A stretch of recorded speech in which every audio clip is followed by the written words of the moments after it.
from the inside, the heart of Afghanistan. One man's obsessive interest, documenting unfolding events across decades. A country torn apart, torn by a war, continuous war.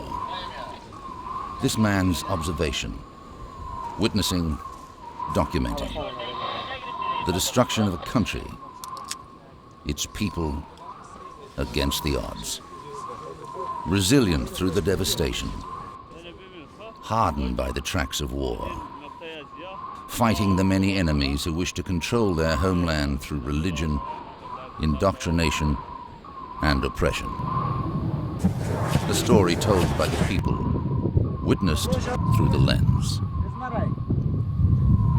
One man who dared to venture into the hostile badlands of Afghanistan.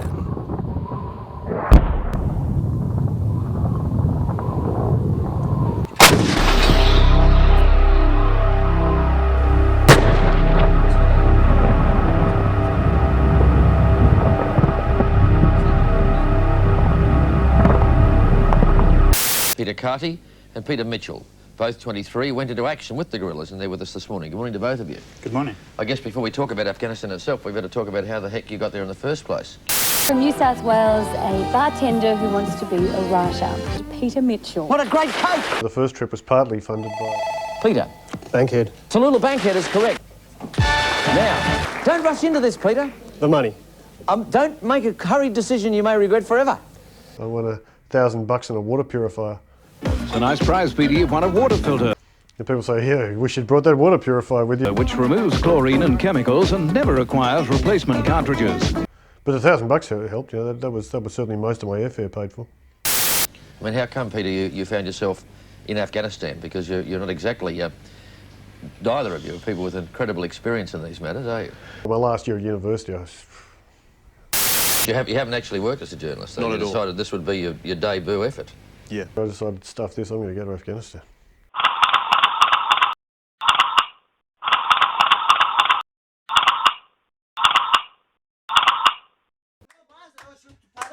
Travelling with me was an old school friend, Peter Carty. The only person crazy enough to think that going to Afghanistan was a good idea. As a cinematography student, he seized the opportunity to visit a war zone, seeing it as an invaluable experience at the outset of his career. On our limited budgets, we had to be resourceful. Pete scoured the hock shops of Sydney and got a bargain on a pre-loved Japanese Super 8 film camera.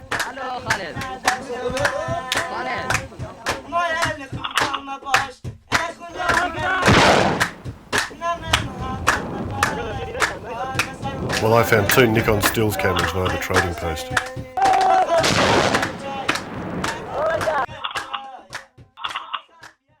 I flew into Islamabad, and there was Peter Carty waiting for me, and his large growth of beard. He'd been in India for a month or two prior to that, and a little bit of time in Pakistan. We just went to this hotel, set ourselves up, and went to the addresses we'd been given, and then they gave us another letter to get us to the office in Peshawar. We went to Peshawar, and the fellow there, Schwab, he said, "Oh, you're very lucky. There'll be a big operation in a couple of days, so we'll send you across the border," and across we went.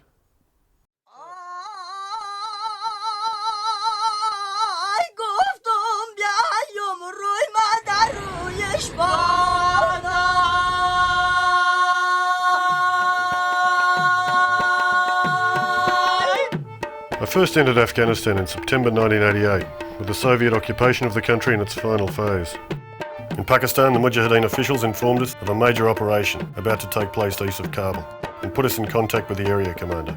We were told to wear Afghan clothing. These guys, I don't remember their names, they just had good faces. They look like the pictures of Khilji, who attacked the British in 1840. Exactly the same sort of face and 140 years later. And of course, you know this guy. Yeah. Talib Nasri. Talib Nasri, my first guide to Afghanistan. In 1988, Anwar assigned Talib Nasri to guide us from Peshawar in Pakistan to the Jigdalak front east of Kabul. Anwar dropped us at the Peshawar bus station for the journey through the tribal territories to the border at Terry Mungal. Talib only spoke a smattering of English, but that was far more than my non-existent Pashto or Persian.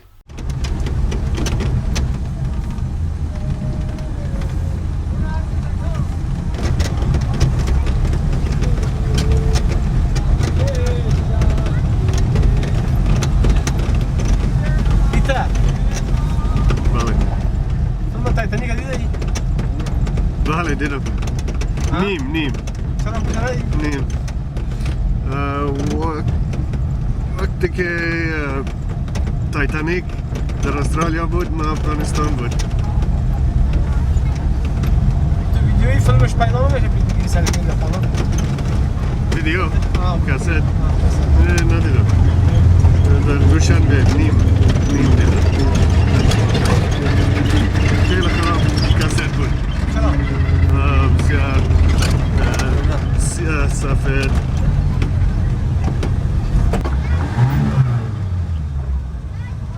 اینجا چی نام داره؟ سید خیل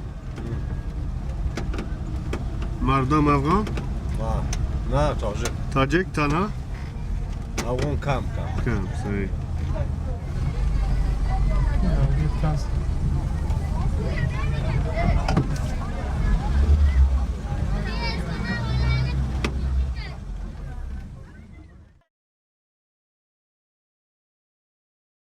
It is my 6th journey to Afghanistan. This is the first time in almost a decade, and the first time I've ever been in Kabul, the capital city. On my previous trips, it was inaccessible to me, occupied by the Soviets and their Afghan allies, or later by the Taliban. Today a new occupier is in town, and yet another phase of a war entering its 32nd year has begun, a digital phase. The sky over Kabul is dominated by the powerful cameras and sensors of the coalition surveillance blimp. And even before I got here, I knew things had changed. I booked my hotel room and airport pickup over the internet. What I didn't know were the rules in this US-occupied Kabul. And for that I had to fall back on my extremely limited Persian.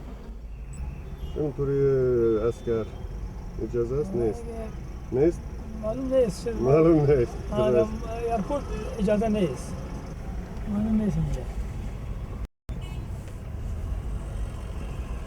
8 years in the grave, and Ahmad Shah Massoud is still a presence here, in the city from which the Taliban ejected him in 1996, and to which he never returned.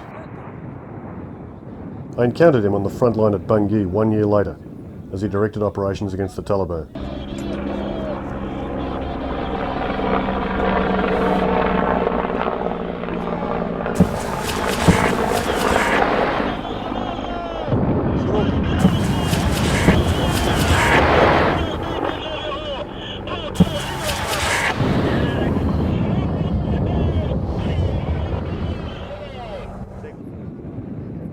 I was documenting the lives of some of his Northern Alliance troops.